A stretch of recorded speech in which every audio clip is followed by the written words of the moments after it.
नमस्कार मित्रमैत्रिणींनो. गेल्या 2-3 दिवसापासून देवव्रत रेखे नावाच्या या मुलाचं सगळीकडे कौतुक होत आहे. तो महाराष्ट्रातला मुलगा आहे. त्याने 2000 श्लोक पाठ केले. दररोज 4 तास असं 50 दिवस बसून त्याने ते श्लोक म्हणून दाखवले.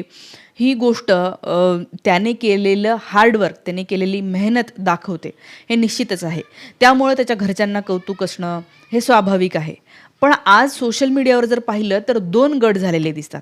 एक गट असा आहे, की जो हे म्हणतो आहे, की हे खूप भारी झालंय, आता भारत विश्वगुरू झालेला आहे आणि बघा, बघा भारताची युवा पिढी कुठे जात आहे. दुसरीकडे एक गट आहे, की जो हे म्हणतो आहे, की हे काय चाललेलं आहे, देश कुठे नेत आहेत वगैरे, वगैरे. या दोन्ही लोकांचं म्हणणं काय आहे आणि मला काय म्हणायचं आहे हे पण मी तुम्हाला समजावून सांगणार आहे. तर माझं काय म्हणणं आहे माहिती आहे का? एखाद्या मुलाने अशा प्रकारे तप करणं, एखादी गोष्ट मेमराईज करणं हे तर खूप चांगली गोष्ट आहे. आपली मेमरायझेशनची पॉवर ही वाढवली पाहिजे. पण जे दुसरीकडचे लोक आहेत, की म्हणजे उदाहरणार्थ बाकीच्या ज्या लोकांना प्रॉब्लेम आहे जो मला दिसलाय, की ह्या मुलाचं कौतुक त्याच्या कुटुंबाने करणं, त्याच्या मोहल्ल्यातल्या लोकांनी करणं, त्याच्या गावाने करणं, हे इथपर्यंत आपण समजू शकतो आणि ज्यांना कोणाला कळलं असेल त्यांनी करणं. पण आज काय दिसतंय माहिती आहे का? आज आपले लोकप्रतिनिधी म्हणजे त्याचं देवेंद्र फडणवीसांनी, आपल्या नरेंद्र मोदीजींनी, आपल्या महाराष्ट्रातल्या बऱ्याच आमदारांनी, सत्तेत बसलेल्या भाजपच्या आमदारांनी कौतुक केलं, त्याच्यावर पोस्ट लिहिल्या. आता त्यांनी कोणाचं कौतुक करावं हा त्यांचा प्रश्न आहे. मुद्दा काय आहे माहिती आहे का? की आपल्या पंतप्रधानांना प्रेस कॉन्फरन्स घ्यायला वेळ नाही आहे असं म्हणतात. त्यांचे भक्त काय म्हणतात, की त्यांना काय एवढीच वेळ आहे का इकडे-तिकडे प्रश्नांची उत्तरं देत सुटायचं? त्यांना प्रेस कॉन्फरन्स 10 वर्षात 1 मिनिट नाही काढता आला, की एखाद्या पत्रकाराला फ्री हँड दिला की काहीही विचारा. एकदाही नाही झालेलं आहे. ते मणिपूरमध्ये जेव्हा मणिपूर जळत होतं तेव्हा त्यांना जायला वेळ नव्हता. मात्र ते आता ह्या गोष्टी का प्रमोट करतायत असं काही लोकांचं म्हणणं आहे. आणि आक्षेप काय आहे? मी तर म्हणते ठीक आहे ना, नरेंद्र मोदी फॉर एक्झाम्पल एखाद्या मुलाने क्रिकेट जिंकला, आता क्रिकेटची मॅच महिला जिंकल्या, त्यांनी काहीतरी एक्स्ट्राऑर्डिनरी कामगिरी केली, आपल्या पंतप्रधानांनी शुभेच्छा दिल्या. एखाद्या नी काहीतरी अजून काहीतरी कामगिरी केली असेल वेगळ्या क्षेत्रामध्ये तर त्यांचं कौतुक होतं. ते केलं पाहिजे, तो मुद्दा नाही आहे. पण या मुलाने ज्याचं पारायण केलं आहे त्या वेदांचं असं म्हणलं जातं आहे, की वेदांच्या अध्ययनाचा अधिकार इथल्या बहुजनांना हजारो वर्ष नव्हता. हजारो वर्ष इथल्या बहुजनांना कुठल्याही प्रकारचा वेदांचा अध्ययन तर सोडा, वेदांचे मंत्रही त्यांच्या कानावर पडू नये अशा प्रकारची व्यवस्था होती. चुकून कोणाच्या कानावर पडलं तर त्यांना भयंकर शिक्षा होत्या. आपल्या महात्मा फुलेंनी त्यांच्या पुस्तकामध्येच लिहून ठेवलेलं आहे.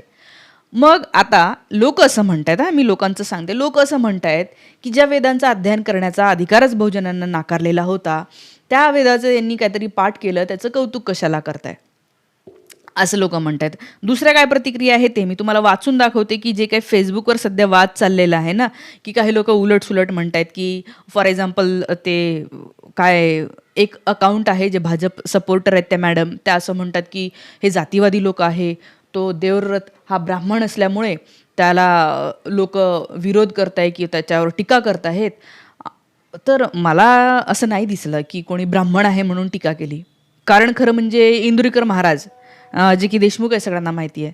त्यांच्या मुलीच्या लग्नामध्ये त्यांनी खूप खर्च केला. याच्यावर पण लोकं बोललेले आहेत. मी सुद्धा व्हिडिओ केलेला आहे. लोकं जात नाही बघत. लोकं हे बघतात, की हे या समाजाला कुठे नेणारे लोकं आहेत. कुठे घेऊन जाणारे आपण समाज म्हणून. आजही जेव्हा मी स्वामी विवेकानंदांची पत्र वाचते, तेव्हा काय कळतंय, तर विवेकानंद म्हणतात, की हा देश मागे का राहिला आहे? कारण या देशावर चातुर्वर्ण्य व्यवस्था होती. ही चातुर्वर्ण्य व्यवस्था जर नसती, तर हा देश खूप पुढे असता आणि चातुर्वर्ण्य व्यवस्था वेदांनी स्ट्रॉंग केली आहे असं म्हणतायत. की उदाहरणार्थ बघा, हे अविनाश पवार म्हणून आहेत, त्यांच्या काही कमेंट्स मी तुम्हाला वाचून दाखवते. ते म्हणतात, की मंत्र हे यज्ञसंस्थेचे अविभाज्य घटक आहे. तुम्हाला इथे कमेंट दिसत आहे. यज्ञसंस्था ऋग्वेद काळापासूनच आहे. याच वेदकाळात चातुर्वर्ण्य व्यवस्थेची बीजे रोवली गेली आहेत आणि यजुर्वेदाला खास करून ब्राह्मण ग्रंथ म्हणले गेले आहे. यजुर्वेद म्हणजे ज्याचं त्याने पठण केलं आहे ते ब्राह्मण ग्रंथ म्हणलं गेलेलं आहे. कमेंट बघा, 2000 मंत्र 50 दिवसात म्हटले, याचा खूप मोठा अभिमान सनातन्यांना झालेला दिसतोय. यजुर्वेदातील मानदेदीन शाखा जी आहे त्यातील हे मंत्र आहेत. तसे पाहिले तर वेद हे मंत्रांनी भरमसाठ भरलेले आहेत. मंत्र, तंत्र, यंत्र हे एकत्र येऊन वेद भरून टाकतात. मंत्र हे देवतांसाठी म्हणले जातात. यजुर्वेदात देवतांनी आपले रक्षण करावे आणि भरभराट करावी यासाठी मंत्र म्हटले जातात. पण मंत्र म्हणल्याने आज अखेर कोणाचीच भरभराट किंवा रक्षण झालेलं नाही आहे. देशाचंही रक्षण झालं नाही. पहलगामचा हल्ला असो, उरी, चीनने केलेली घुसखोरी असो, ही पण मंत्रांनी रोखता आलेली नाही आहे. त्यामुळे देवता प्रसन्न होणे ही काल्पनिक गोष्ट असं यांना म्हणायचं आहे. या मंत्रातून जारण मारण अशा प्रकारची अभिचार कर्मे निर्माण झाली आहेत. त्याच्यातनं खूप जारण मारण करणी करणे या गोष्टी याच्यातनं पुढे आलेल्या आहेत. आजही गावाकडे खूप लोकांवर या गोष्टींचा पगडा आहे. लोकांना अजूनही असं वाटतं की काहीतरी होतं, कोणीतरी काहीतरी करतं, याच्यात गेल्याने हे होतं. खरं तर माझा एनर्जीवर विश्वास आहे, शक्तीवर विश्वास आहे. आणि मला इतकं कळतं आहे, म्हणजे अनुभवांवरून मला असं वाटतं की शक्ती नावाची गोष्ट ही कुठल्याही एका नावाशी, एका धर्माशी, एका मूर्तीसोबत जोडलेली नाही आहे. तो तुमचा अनुभव असतो. तुम्ही जर का प्रार्थना, मग ती तुम्ही गौतम बुद्धाची करा किंवा अजून कुठल्या ख्रिश्चन किंवा अजून कोणत्याही धर्माची करा, ती जेव्हा करत असता तेव्हा तुम्हाला जे काही येतं, मला असं वाटतं की ते सगळ्यात जास्त पवित्र आहे. आणि बाकी या ज्या बाहेरच्या गोष्टी आहेत त्या सगळ्या बाहेरच्या आहेत. म्हणजे ह्या ठिकाणी गेल्याने असा धनलाभ होतो, त्या ठिकाणी ते केल्याने तसा धनलाभ होतो, किंवा असं काहीतरी केल्याने हे काहीतरी बिघडतं. हे जे काही आहे ना, हे भीती घालून ठेवलेली आहे लोकांच्या मनामध्ये. आणि या भीतीने ते जास्त होतं. कारण ते लॉ ऑफ अट्रॅक्शन नावाची गोष्ट, याच्यावर मी विश्वास ठेवते की जो विचार आपण करत राहतो की हे होईल, हे होईल, ते होत राहतं. जर आपण म्हणत राहिलो हे असं नाही होणार, माझ्यासोबत हे नाही होणार आहे, हे नीटच होणार आहे, तर शक्यता असतात, मी त्याची गॅरंटी नाही देत, शक्यता असतात की ते ठीक होईल. ही इतकी साधी सिंपल गोष्ट आहे. परंतु या देशामध्ये जसं मी आता महात्मा फुले वाचते, महात्मा फुलेही सांगत आहेत की हे सगळं जे काही चातुर्वर्ण्य व्यवस्थेमुळे आपला देश पुढे नाही जाऊ शकलेला आहे. जग काय करत होतं तेव्हा भारत काय करत होता यावर समीर गायकवाडांनी खूप चांगला लेख लिहिला आहे. ते बघा इथे तुम्हाला दिसतंय, पॉज करून वाचून बघा. जग काय करत होतं तेव्हा आपण काय करत होतो. त्यात त्यांनी एका मुलाचं उदाहरण दिलं आहे.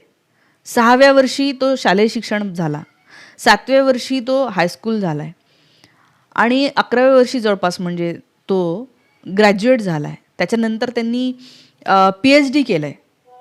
म्हणजे तो 11-12, म्हणजे इथे आपले लोक 12वीत जेव्हा जातात मुलं, तेव्हा त्यांनी आपलं PhD कंप्लीट केलं आहे. हा तिकडचा मुलगा आहे.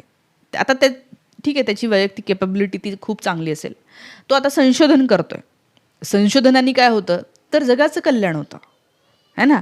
उदाहरणार्थ काय म्हणूया, जमिनीतून पाणी काढण्याचं जे काय बोअरचा शोध लागला, त्याच्यामुळे काय झालं, घरोघरी पाणी आलं. अस्पृश्यता नावाची गोष्ट होती म्हणून लोकांना पाणी पण भेटत नव्हतं.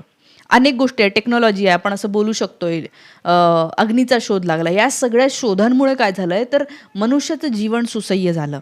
वेगवेगळ्या गोष्टीमध्ये संशोधनांमुळे वेगवेगळे गोळ्या निघाले, औषधं निघाले, त्याने आपलं आयुष्यमान वाढलंय, आजारातून आपण लवकर बरे व्हायला लागलो. खूप वेगवेगळ्या गोष्टी आहेत, संशोधनाने ते साध्य होतात. आणि पुढचा जमाना मी तुम्हाला सांगते, लक्षात ठेवा. जो देश संशोधनावर खर्च करेल, जी फॅमिली, जे कुटुंब, जे लोक, भविष्यात काय येणार आहे, भविष्यात AI कुठे जाणार आहे, भविष्यात आरोग्य व्यवस्था कुठे जाणार आहे, या गोष्टीवर संशोधन करण्यात स्वतःला घडून घेतील, शिक्षणावर भर देतील, वाचनावर भर देतील, ते पुढे जाणार आहेत. आणि भारतामध्ये काय होतं, जगामध्ये जेव्हा वाफेचा इंजिनाचा शोध लागला, समीर गायकवाड म्हणतात तसं, वाफेचा इंजिनाचा शोध लागला, ती एक क्रांती होती. तेव्हा भारतामध्ये आपण छूत अछूत पाळत होतो, कोणाला स्पर्श करायचा, कोणाला नाही, कोणाची सावली पडू द्यायची की नाही, रविवारी किती वाजता उठून किती वाजता सूर्याला नमस्कार केलं तर काय होतं, चंद्र असा वरती आल्याच्या नंतर काय केलं तर काय होतं, घराच्या बाहेर पाऊल टाकताना ही नाडी बघावी की ही नाडी बघावी, त्याच्यानंतर काय होतं काय होत नाही, याच्यामध्ये अजूनही आहे, पण तेव्हा जास्त अडकलेला होता. जगामध्ये जेव्हा दुसरी क्रांती आली, रेल्वेचं इंजिन आलं, तेव्हा ठीक आहे, भारत स्वातंत्र्य लढा लढत होता, त्याच्यानंतर भारत स्वतंत्र झाला. तिसरी क्रांती आली, कम्प्युटर आलं, तेव्हा भारताने काय केलं तर येस, तेव्हा दूरदर्शी नेतृत्व होतं. IIT, IIM सारख्या संस्था स्थापन झाल्या. इस्रो सारखी संस्था 1969ला स्थापन झाली. हे तेव्हाचं दूरदर्शी नेतृत्व होतं. त्यांना कळलं होतं की पुढे काय होणार आहे. मग तेव्हा म्हणजे जग जेव्हा धावायला लागलं होतं, भारत तेव्हा रांगायला लागला होता.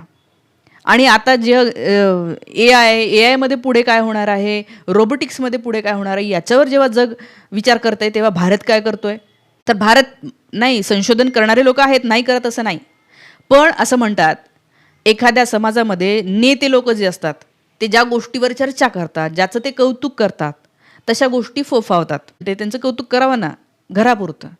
जर आपल्या पगारावर, पैशावर हे करणारे लोकं जर का करत असतील, याचा अर्थ हे देशाला कुठे नेणार आहेत? मग वेदांमधून हे जे काही आलेलं आहे, तुकाराम महाराजांनी म्हणलेलं आहे का, तर तेव्हा कट्टर हे जे काही मनुवादी सनातनी ब्राह्मणी व्यवस्थेचे लोक होते, त्यांनी काय केलं, तर वेद वाचू नाही दिले. मग तुकारामांनी काय लिहून ठेवलंय, वेदांचा तो अर्थ आम्हासीच ठावा, यरांनी वाहावा भार माथा. तुकारामांनी लिहून ठेवलं की त्यांना असं वाटतं की वेदांचा मंत्र आम्हालाच माहिती आहे म्हणून. मग ही व्यवस्था तोपर्यंत तशी होती. मग ज्याच्यातनं हे सगळं शोषण आलेलं आहे, ज्याच्यानंतर आलेलं आहे, त्याचा आज किती उद्योद करायचा असं म्हणतात. असं म्हणतात की चायनामध्ये तुम्ही जर का घराच्या बाहेर गेलं ना, तुम्हाला असे बॅनर नाही दिसत की याचा आज महोत्सव आहे, याचा सोहळा आहे, याच्या शुभेच्छा, त्याच्या शुभेच्छा. आज आपला समाज घराच्या बाहेर तुम्ही पडा, तुम्हाला सगळे ह्याचे बॅनर त्याचे बॅनर लागलेले दिसतात.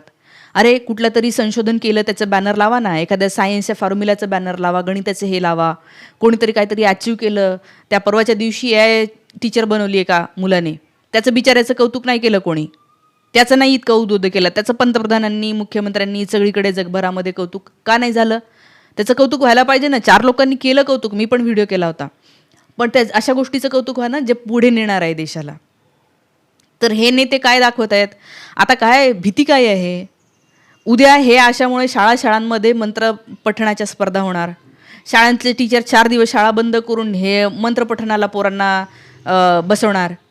त्याच्यानी जे काय आहे ते लोक असं म्हणत आहेत की हे आता वाढत जाणार. सरपंच लेवलला, ग्राम पातळीवर स्पर्धा घेणार.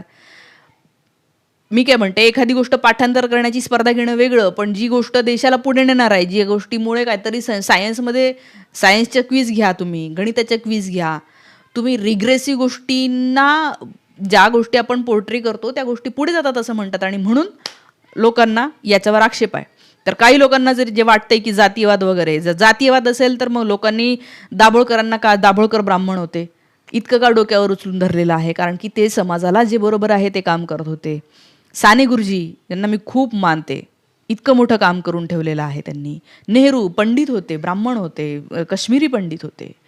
तर जे लोकांनी काहीतरी या देशाला पुढे नेण्यासाठी म्हणून बघितलेलं, त्यांचं कौतुक होतच या देशामध्ये. आणि हा देश मागे राहिला याचं कारण मला स्वामी विवेकानंदांमुळे कळलेलं आहे, ते म्हणजे इथली चातुर्वर्ण्य व्यवस्था. तुम्ही हे पुस्तक वाचा. आणि जर जी व्यवस्था ज्या गोष्टींमधनं आली, ज्या लोकांच्या ज्या विचारधारांमुळे आली, आता पॉडकास्ट यायला लागले आहेत, म्हणतात की हे 100 IAS पेक्षा हुशार असतो हा, असं हे करणारा. हे काय समाजामध्ये तुम्ही पेरत आहात, ह्याने आपल्याला ऑलरेडी देश या 10 वर्षामध्ये यांनी मागे नेलेला आहे, तो कुठे जाणार आहे, असे प्रश्न लोक विचारत आहेत. याच्याबद्दलच्या तुमच्या पण प्रतिक्रिया मला कळू द्या. तुम्हाला काय वाटतंय, हे असं केल्याने काय होतंय? आणि जर करत असेल, मी काय म्हणते, त्या मुलाचा काहीच दोष नाही बिचाराचा, तो असेल खूप चांगलं, त्याचं स्वप्न खूप चांगलं असेल, ते तसंच असावं. या देशाला पुढे नेणारेच असे तरुण आपल्या समोर यावेत आणि नीती नावाची गोष्ट जी आहे ती समोर ठेवावी.